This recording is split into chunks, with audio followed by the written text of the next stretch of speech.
Greetings, it is Eric Arnold back in the secondary studio here on the 13th of March, Saturday in the wee hours of the morning, about 3 a.m.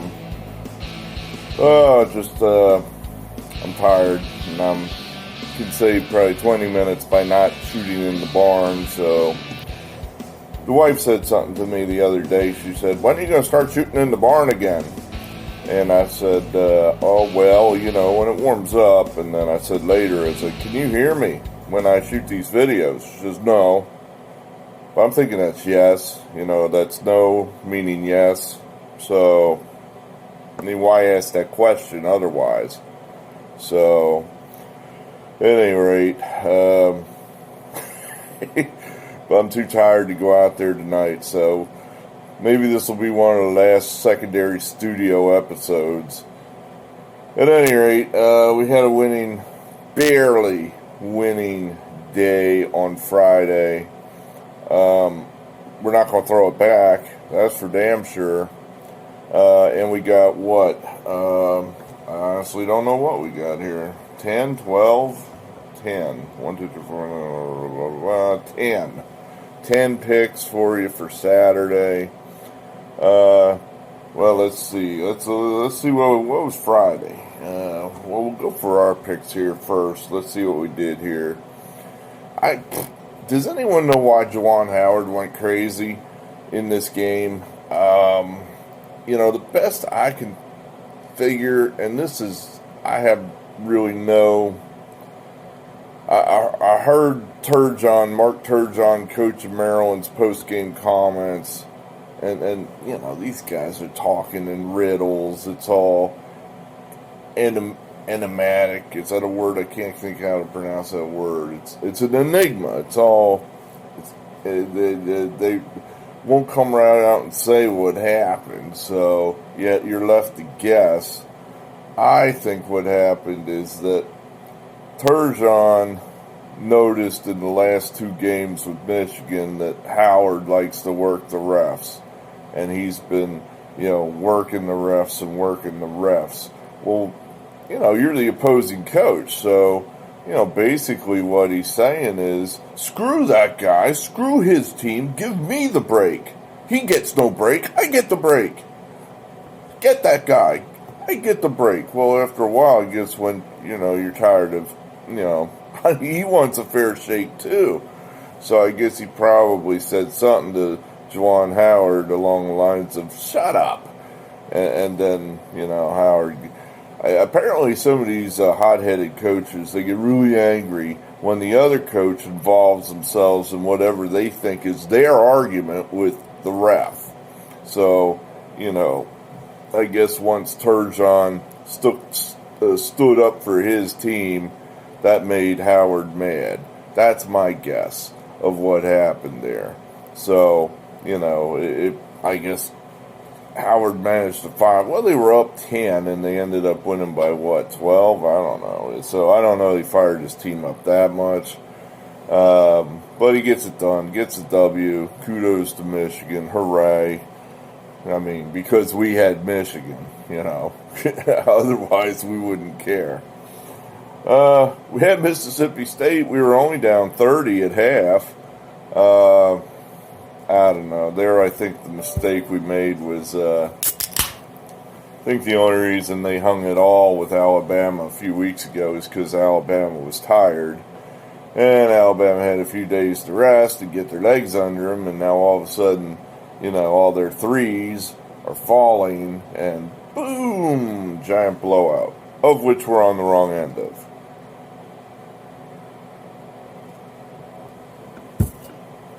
Got lucky here with Ohio State.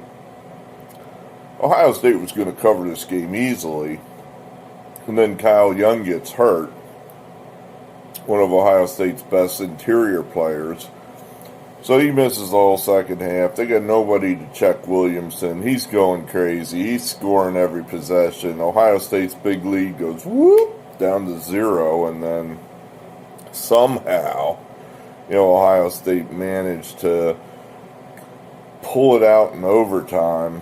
So, lucky win for them, lucky win for us. Haven't said that much lately, but that was a lucky win. Florida, Tennessee, I still think Tennessee stinks. They'll be hoisting the championship trophy on the first Monday in April, and I'll still be sitting here going, I still think Tennessee stinks. But, they beat me again. Georgetown, kudos to those guys. I've been trying to beat these guys all, for at least 6 weeks here, and Georgetown just gets me every time. Seton Hall did themselves no favors. I mean, guys that shoot 80% foul shots are missing foul shots. They had a sequence there in the second half where they threw the ball out top to the guy at the top of the circle to reset the play. Goes right through his hands into the backcourt. Turnover. That was in the last 5 minutes. I mean, key turnover. So Seton Hall really beat themselves. But Georgetown did not beat themselves. They played solid ball, and they then, allowed Seton Hall to beat themselves. So Georgetown, last man standing. They're almost in the tournament. I mean, as crazy as that sounds. So they're almost there. Then, we did have one of these canceled games. I mean, I guess a bad day for college basketball where, you lose your defending champion. Who knows if they're going to be able to play next weekend. It's all based on these crazy-ass rules that they've set up for themselves. You lose Kansas, a blue blood. You're losing your defending champion and you lose Kansas all on the same day. Come on, that's a bad day. So we're hoping that they're able to play next weekend. And we're hoping we don't lose like half a dozen more teams. It's well, for one thing, it shows the uselessness of these protocols and these distancing bullshit and these useless masks. They're all wearing all this stuff and they're all following the protocols to a T, and then of course somebody tests positive anyway because they don't work. They've never worked. But hey, we're getting vaccinated, right? All that crap doesn't matter because we'll all have the vaccinations here in another 6 weeks. My wife got hers today, so now she's good to go. My parents got theirs a couple weeks ago, so they're good to go. So, gradually we're going to get these things and throw the masks away. And we'll be a free country. We'll call ourselves something like cool, like, say, America. We'll be a free country again. Looking forward to it.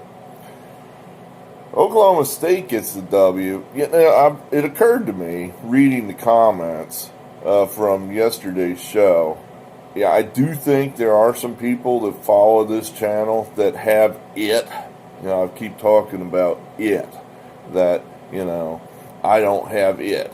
To be a winning handicapper, you got to have it. That sixth sense that tells you where to be and when to be there. And I'm trying to develop it. So Brooklyn Lou, I'm kind of thinking, he strikes me as somebody who may have been around a little bit, and he may have it. And it seems like anytime somebody comments on the picks, in other words, it says, well, I really like X. X wins. I mean, almost without exceptions, if somebody puts in the comments, well, I'm kind of thinking this is going to happen, it happens. That's why I'm thinking there might be some actually pretty good handicappers that follow this channel. Brooklyn Lou, he said, well, use your head and be smart, and just like in this Oklahoma State pick, yeah. And I thought, okay, good. Well, wait a minute now. I've got 12 other games. What about them? It was at this point that I knew I was in trouble. So, yeah. So, Oklahoma, Lou, and I got this one right. Oklahoma State just keeps on rolling. And, how far do they go? They're on a roll, unstoppable at the moment.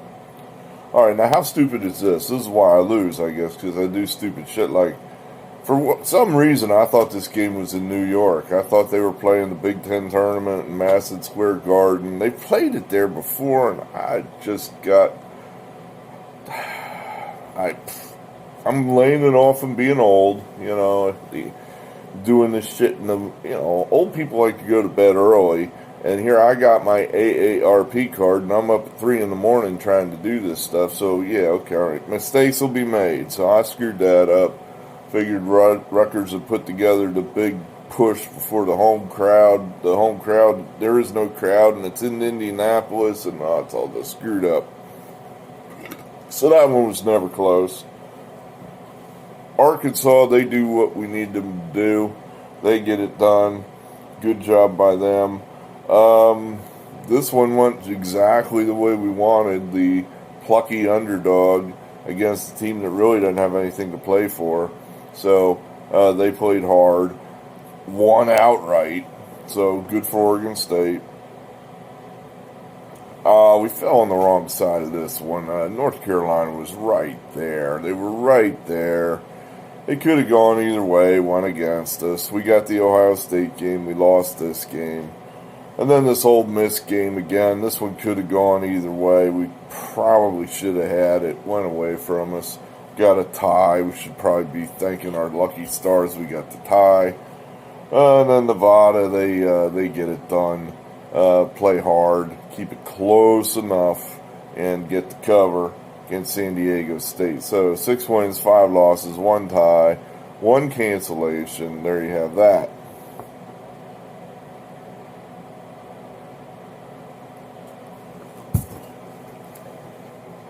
Just looking here to see if there's anything that happened that of significance, any games that I didn't play. I think the most part we played all the games of significance. Well, Iowa keeps going there. They beat Wisconsin again. That Wisconsin team, I mean, they had like 5 starting seniors on that team. You'd think they'd be better than they are. Creighton beats Connecticut. That's interesting. I don't know what to make of that Creighton team. I was all high on that team until Plantation Gate. Now I'm not sure what to do with them.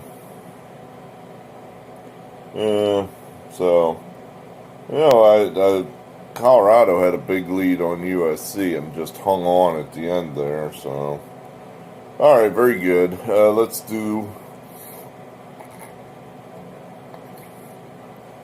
the 10 picks here for Saturday. As we're coming into the tournament here. Train's coming in the station. Don't leave any of your belongings behind. Check under the seat. Make sure you got everything. All right, let's see what we got. Is this the America East here? You know what? I came down with Hartford simply because they were in the championship game last year. And the game got canceled. I mean, they were that close to playing.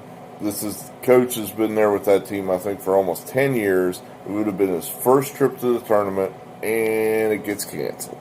So now he's right there back again. He's there again, and he had to beat Vermont at Vermont as a 9-point underdog. He did it, and now he's right there where he was last year when the world ended. So I'm thinking, you get a second chance like that, you don't piss it away. You do it. You get it done. He even has a kid back this year. I think there was a senior last year. And they granted him an extra year now because the world ended. So, this 5th-year kid, here he is too. Right there, you get one shot now. He gets the rarest of all things, a second chance.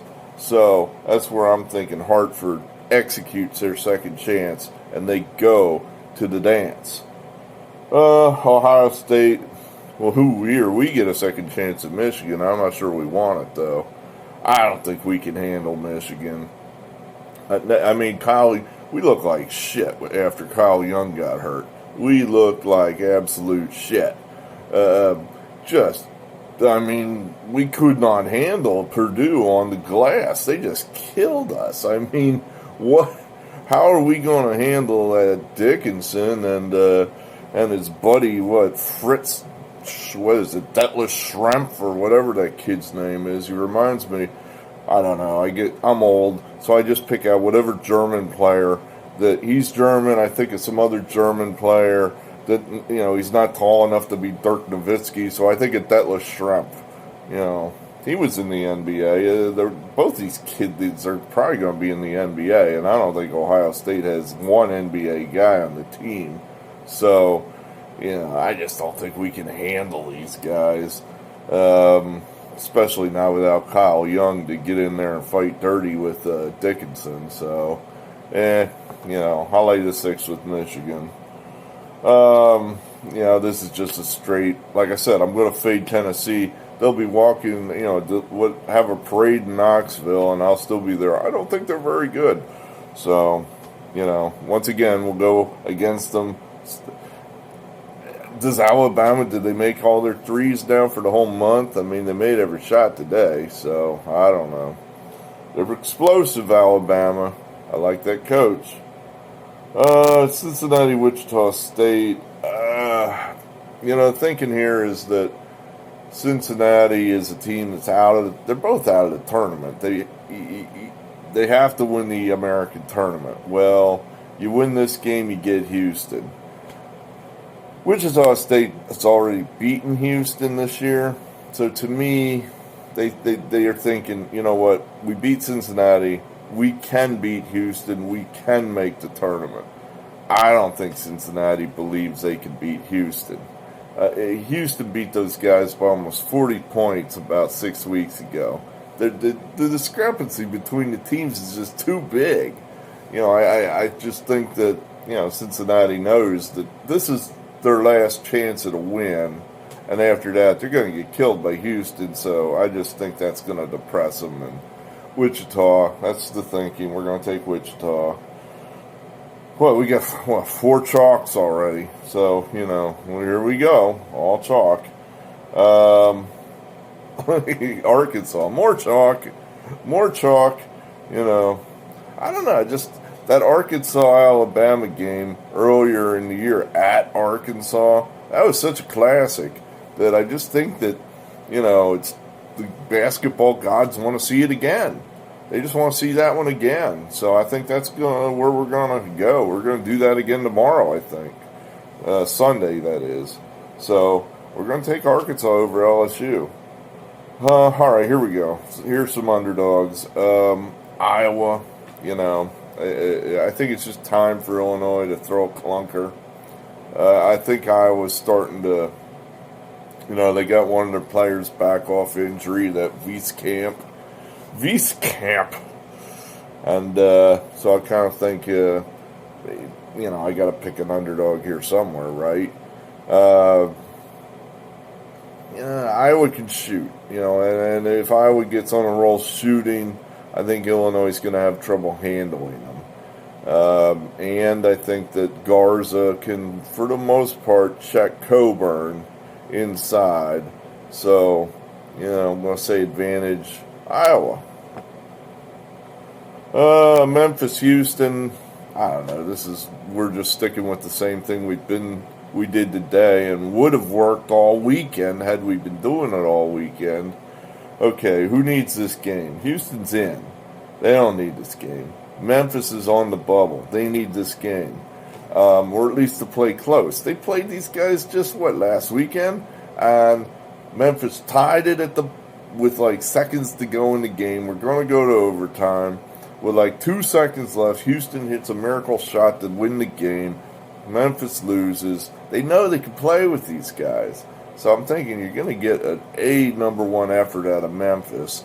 They know they can play with Houston. So we're catching 7.5 points. I'll take Memphis. how do we go against Oklahoma State? They've been on such a roll. To me, they've already beaten teams that are better than Texas. Maybe that's just because I don't know that much about Texas. So I can't get off them now. We'll just stick with, let's just keep playing them, right? Yeah. This is again in the game earlier in the year. I just would have reflexively played Creighton against Georgetown. Just think that Creighton is just light years better than Georgetown, but I don't know. Georgetown looked pretty impressive to me these last few games. I mean, Villanova's no slouch, even with their injuries. Georgetown beat them. They beat a desperate Seton Hall team today, despite the fact that I don't think Seton Hall played very well. I don't know what you get there with Creighton. I mean, they're in. It's the same logic as the Memphis Houston game. Creighton's in. Whereas Georgetown, win and you're in. So you might just get a more desperate effort out of Georgetown, and that might make all the difference. And then lastly, I'm just going to go ahead and say Florida State is just better than Georgia Tech. Georgia Tech, they haven't seen too much of them. Plus, they didn't have to play today. So, how does that affect it? I don't know. Florida State definitely. I don't think Carolina played badly. I think Carolina made Florida State work. So I just, here we're just going back to what I said originally. Florida State's best team in the ACC. They might as well go ahead and prove it and get that, notch on their belt. This is, it has the markings of a special season here for Florida State. So I'm kind of thinking, both teams are already in the tournament, so you got no real edge either way there. We're going to take the better team here and just hope that they don't just take the day off and coast into the tournament. Leonard Hamilton is on the wrong side of 70, and there may not be many opportunities for him to cut the nets down. So here's an opportunity. I would hope his team would go out and get it for him. So that's what we're playing here. So those are the 10. We're coming in for a landing here. So it'll be Saturday. So Selection Sunday. That's less than 48 hours away. I think the schedule's going to be. I think Monday we will just simply have a show strictly on who's the champion. Try to figure out who's going to be on the top line. And then after that, we'll just work our picks for probably the opening round, if you will. The 32, is that right? 32 games? Well, maybe it's more than that because you get them playing games. I'm not sure we'll do NIT games. Maybe we will, maybe we won't. There really aren't that many of them this year. I guess, there'll only be a handful. So maybe we'll do them just because there's not that many of them. But then you got baseball. Baseball's coming up. So probably, it'll be about right around the same time. One will end and the other will begin. And no time off no rest for the weary here in the secondary studio. So, good, great, appreciate you. Thanks for hitting the like button. Thanks for subscribing. Let's try for 2 in a row tomorrow. Good, great, signing off. Eric Arnold, good night.